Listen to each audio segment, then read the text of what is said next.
स्वागत है आप सभी का मेरे चैनल पर।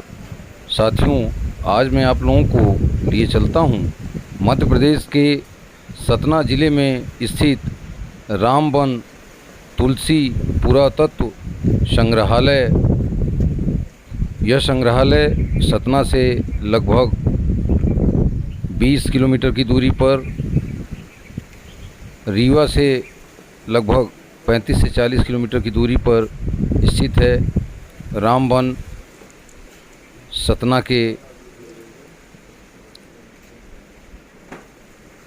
बाबू शारदा प्रसाद जी के द्वारा बनवाया गया था। बहुत ही खूबसूरती के साथ रामवन को बाबू शारदा प्रसाद ने चारों तरफ से अच्छी तरह से सजाया हुआ है। इसी रामवन परिसर में तुलसी पुरातत्व संग्रहालय भी है, जो शासन के अधीनस्थ है। इस समय यहाँ प्रशासन के द्वारा गार्ड की व्यवस्था और भी कर्मचारी संग्रहालय की देखभाल के लिए यहाँ पर लगे हुए हैं। लगभग दूसरी शताब्दी से लेकर 19वीं शताब्दी तक की मूर्तियाँ इस पुरातत्व संग्रहालय में संग्रहित हैं। इन्हें देखने के लिए दूर दूर से पर्यटक रामवन परिसर में आते हैं। ज़्यादातर मूर्तियाँ मुग़लों के आतंक का शिकार हुईं। किसी का हाथ टूटा हुआ है, किसी का पैर टूटा हुआ है, किसी मूर्ति का धड़ अलग है। इस तरह से मुग़लों ने इन मूर्तियों को नुकसान पहुंचाया। हमारी विरासत, हमारे पुरखों की विरासत, जिसे कि बाबू शारदा प्रसाद जी ने बड़ी ही व्यवस्थित तरीके से इस तुलसी पुरातत्व संग्रहालय में संग्रहित करके रखी हुई हैं। सतना, रीवा, चित्रकूट, पन्ना, छतरपुर, इन जगहों से इन मूर्तियों को कलेक्ट करके इस परिसर में उन्हें व्यवस्थित रूप से स्थापित किया गया है। लगभग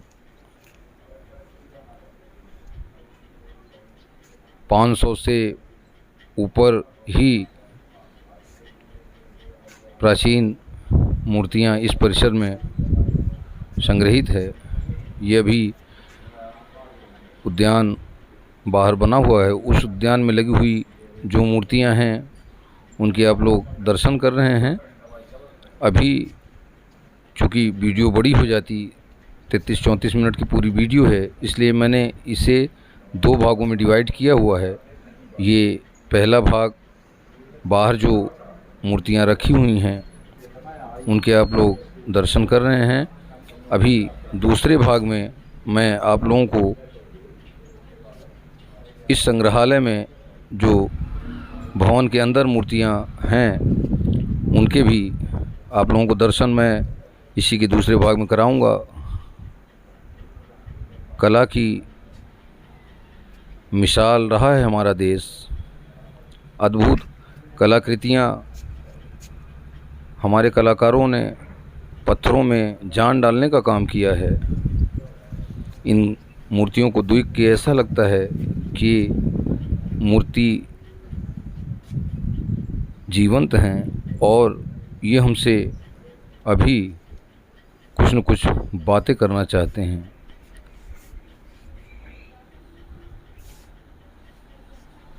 हमारी विरासत, हमारी धरोहर राम वन में सैलानियों के दर्शन के लिए यहाँ व्यवस्थित तरीके से संग्रहित की गई हैं। चारों तरफ से आप लोग सभी मूर्तियों के एक एक करके दर्शन लाभ ले रहे हैं। एक एक मूर्ति अपने में अद्भुत है। साथियों, आप लोगों से आग्रह है कि भाग 1 और भाग 2 दोनों वीडियो आप लोग पूरी ज़रूर देखें। कला की अद्भुत कृति यहाँ राम वन परिसर में बाहर जो मूर्तियां हैं, इनमें से लगभग 90% मूर्ति खंडित अवस्था में हैं, लेकिन फिर भी जितनी मूर्ति बची हुई है वही मूर्ति अपने आप में बेमिसाल है।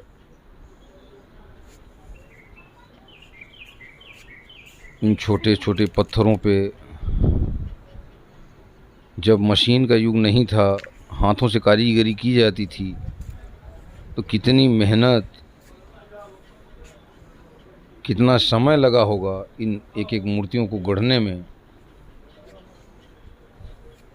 आज मशीन का युग है, फिर भी जितनी बारीक कलाकारी इन मूर्तियों पर की गई है, ऐसा आज के कलाकार इस तरह की मूर्ति नहीं बना सकते।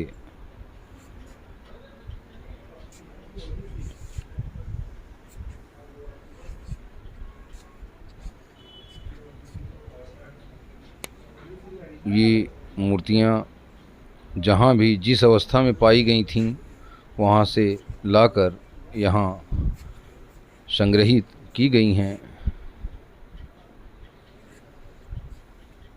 प्रशासन ने यहाँ पर टिकट की व्यवस्था की हुई है। पुरुषों के लिए एवं महिलाओं के लिए 20 रुपये, भारतीय सैलानियों के लिए और विदेशी सैलानियों के लिए, पर्यटकों के लिए 200 रुपये, दिव्यांग जो हैं उनकी टिकट का कोई चार्ज नहीं है। 15 वर्ष से कम उम्र के बच्चे हैं, उनका यहाँ किसी तरह का कोई टिकट नहीं लिया जाता। भगवान महावीर, भगवान बुद्ध, इनकी मूर्तियाँ हमारे आराध्य शिव, बजरंगबली, गंधर्व,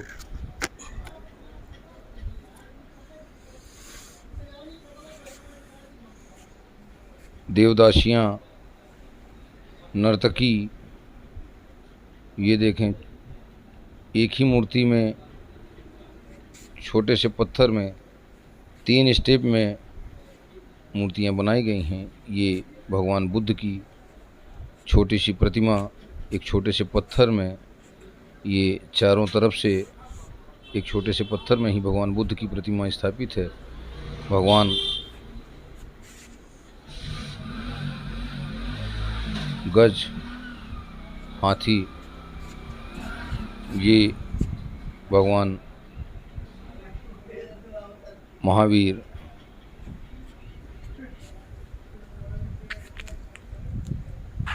एक एक पत्थर में, हर एक पत्थर में अलग अलग नक्काशियाँ हैं, अलग अलग कारीगरी है। दूसरी शताब्दी से लेकर 19वीं शताब्दी तक की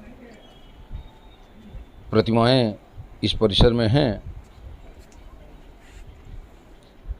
सैलानियों से आग्रह है कि एक बार राम वन परिसर में स्थित इस संग्रहालय का दर्शन ज़रूर करें।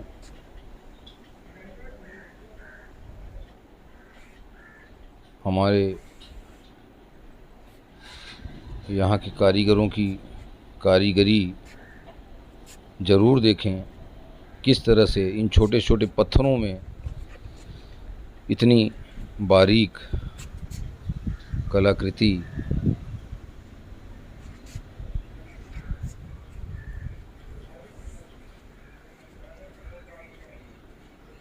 छोटे से उद्यान में चारों तरफ मूर्तियों को व्यवस्थित तरीके से सजाया गया है।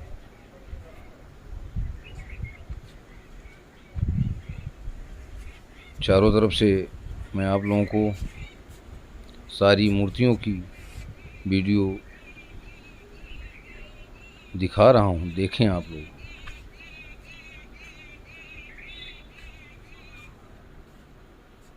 ये छोटे छोटे मंदिर बाद में बाबूजी ने बनवाया था, उन्हीं के अगल बगल जो भी मूर्तियाँ मिली थीं उन्हें लाके स्थापित किया गया और खूबसूरत बनाया गया परिसर को। बाद में बाबूजी ने पुरातत्व संग्रहालय जो दोनों थे वो सरकार को दे दिया, और रामवन परिसर का जो अन्य भाग है वो आज भी बाबूजी के अधीनस्थ हैं, बाबू शारदा प्रसाद जी के।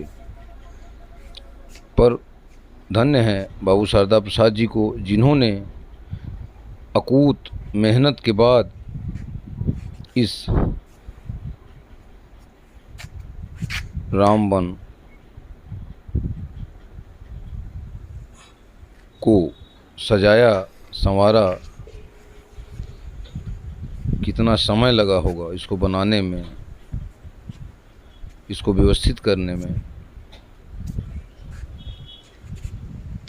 धन्य है बाबू शारदा प्रसाद जी, जिन्होंने इतनी लगन, श्रद्धा, समर्पण के साथ इस रामवन परिसर को बनाया। सतना से नज़दीक होने के कारण यहाँ पर सैलानियों का, पर्यटकों का बराबर आना जाना लगा रहता है। परिसर के अंदर चाय नाश्ते के लिए कैंटीन की भी व्यवस्था है। ये देखें, इस तरह की मूर्तियाँ, ये अप्सराएं या देवांगनाएं होंगी।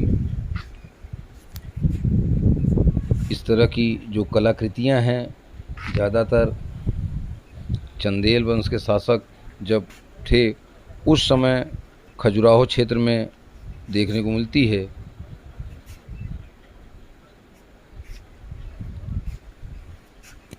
अद्भुत कारीगरी, छोटे छोटे पत्थरों पर गजब की नक्काशी। पत्थर कहीं से भी थोड़ा सा ये एहसास नहीं होता कि ये पत्थर है।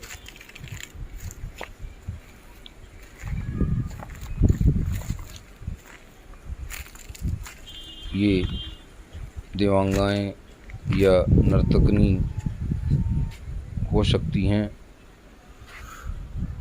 चारों तरफ से इनका वीडियो मैं आप लोगों को लगातार दिखा रहा हूँ।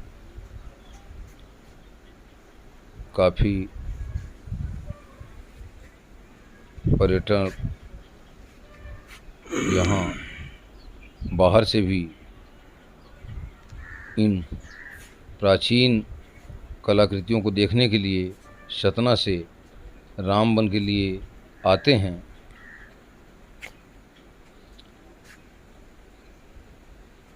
इस एपिसोड के बाद अगले एपिसोड में मैं आप लोगों को अंदर भवन में जो मूर्तियां संग्रहित हैं उनके भी दर्शन कराऊंगा।